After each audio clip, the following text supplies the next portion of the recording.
Canon Pixma G4411 kartuş değişimi nasıl yapılır? Üst kapağı açıyoruz.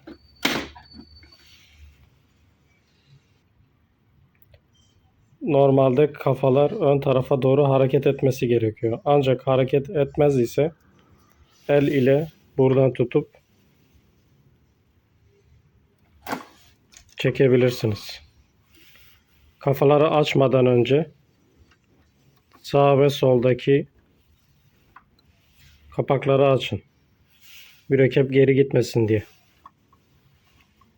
Orada mandal var.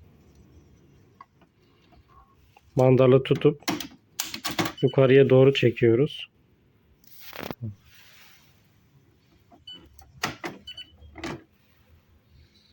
Söküp geri takıyoruz. Sonrasında bunları itip üstlerdeki mavi mandalları basıyoruz.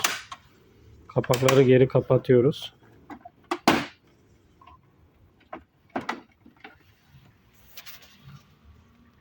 Gerekirse yazıcıyı kapatıp bir daha baştan açabilirsiniz.